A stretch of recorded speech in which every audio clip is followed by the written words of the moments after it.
नमस्कार दोस्तों। एक संत बरसाना में रहते थे और हर रोज सुबह उठकर यमुना जी में स्नान करके राधा जी के दर्शन करने जाया करते थे। यह नियम हर रोज का था। जब तक राधा रानी के दर्शन नहीं कर लेते थे तब तक जल भी ग्रहण नहीं करते थे। दर्शन करते करते तकरीबन उनकी उम्र 80 वर्ष की हो गई थी। आज सुबह उठकर रोज की तरह उठे और यमुना में स्नान किया और राधा रानी के दर्शन को चले गए। मंदिर के पट खुले और राधा रानी के दर्शन करने लगे। दर्शन करते करते संत के मन में भाव आया कि मुझे राधा रानी के दर्शन करते करते आज 80 वर्ष हो गए, लेकिन मैंने आज तक राधा रानी को कोई भी वस्त्र नहीं चढ़ाया। यह विचार संत जी के मन में आया कि जब सभी मेरी राधा रानी के लिए कुछ न कुछ लाते हैं तो मैं भी अपनी राधा रानी के लिए कुछ न कुछ लेकर जरूर आऊंगा। लेकिन क्या लाऊं जिससे मेरी राधा रानी खुश हो जाए। तो संत जी यह सोचकर अपनी कुटिया में आ गए। सारी रात सोचते सोचते सुबह हो गए। उठकर स्नान किया और आज अपनी कुटिया में ही राधा रानी के दर्शन पूजन किए। दर्शन के बाद मार्केट में जाकर सबसे सुंदर वाला लहंगा चुनरिया का कपड़ा लाए और अपनी कुटिया में आकर अपने ही हाथों से लहंगा चुनरिया को सिला और सुंदर से सुंदर उस लहंगा चुनरिया में गोटा लगाए। जब पूरी तरह से लहंगा चुनरिया को तैयार कर लिया तो मन में सोचा कि इस लहंगा चुनरिया को अपनी राधा रानी को पहनाऊंगा तो बहुत ही सुंदर मेरी राधा रानी लगेगी। यह सोचकर आज संत जी उस लहंगा चुनरिया को लेकर राधा रानी के मंदिर को चले।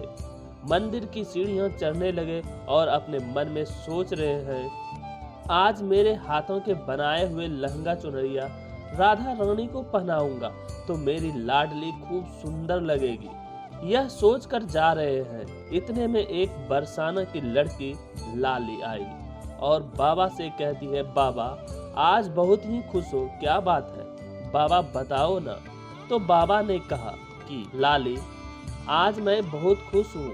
आज मैं अपने हाथों से राधा रानी के लिए लहंगा चुनरिया बनाया हूँ। इस लहंगा चुनरिया को राधा रानी जी को पहनाऊंगा और मेरी राधा रानी बहुत सुंदर दिखेगी। उस लाली ने कहा, बाबा मुझे भी दिखाओ ना, आपने लहंगा चुनरिया कैसी बनाई है। लहंगा चुनरिया को देखकर वो लड़की बोली, अरे बाबा राधा रानी के पास तो बहुत सारी पोशाक है, ये तो मुझे दे दो ना। तो महात्मा बोले कि बेटी तुमको मैं दूसरी बाजार से दिलवा दूंगा, ये तो मैं अपने हाथ से बनाकर राधा रानी के लिए लेकर जा रहा हूँ, तुमको और कोई दूसरा दिलवा दूंगा। लेकिन उस छोटी सी बालिका ने उस महात्मा का दुपट्टा पकड़ लिया, बाबा ये मुझे दे दो। पर संत भी जिद करने लगे कि दूसरी दिलवाऊंगा, ये नहीं दूंगा। लेकिन वो बच्ची भी इतनी तेज थी कि संत के हाथ से छुड़ा लहंगा चुनरिया को छीनकर भाग गए। अब तो बाबा को बहुत ही दुख लगा कि मैंने आज तक राधा रानी को कुछ नहीं चढ़ाया, लेकिन जब लेकर आया तो लाली लेकर भाग गए। मेरा तो जीवन ही खराब है, अब क्या करूंगा। यह सोचकर संत उसी सीढ़ियों में बैठे रोने लगे। इतने में कुछ संत वहां आए और पूछा, क्या बात है बाबा, आप क्यों रो रहे हो। तो बाबा ने उन संतों को पूरी बात बताई।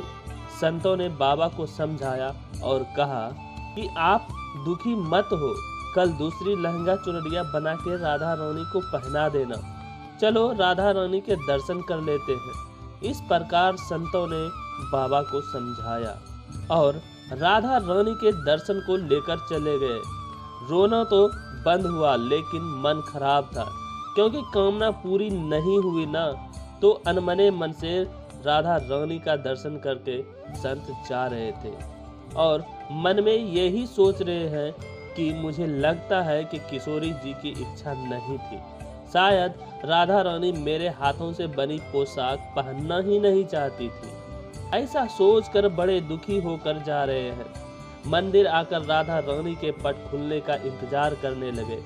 थोड़ी ही देर बाद मंदिर के पट खुले तो संतों ने कहा, बाबा देखो तो आज हमारी राधा रानी बहुत ही सुंदर लग रही है। संतों की बात सुनकर जैसे ही बाबा ने अपना सिर उठा करके देखा तो जो लहंगा चुनरिया बाबा ने अपने हाथों से बनाकर लाए थे वही आज राधा रानी ने पहना था। बाबा बहुत ही खुश हो गए और राधा रानी से कहा, हे राधा रानी, आपको इतना भी सब्र नहीं रहा, आप मेरे हाथों से मंदिर की सीढ़ियों से ही लेकर भाग गए, ऐसा क्यों? सर्वेश्वरी श्री राधा रानी ने कहा कि बाबा, आपके भाव को देखकर मुझसे रहा नहीं गया और ये केवल पोशाक नहीं है, इसमें आपका प्रेम है। इसलिए तो मैं खुद ही आकर के आपसे लहंगा चुनरिया छीन कर भाग गई थी। इतना सुनकर के बाबा भाव विभोर हो गए और बाबा ने उसी समय किशोरी जी को धन्यवाद किया। जय श्री राधे राधे दोस्तों।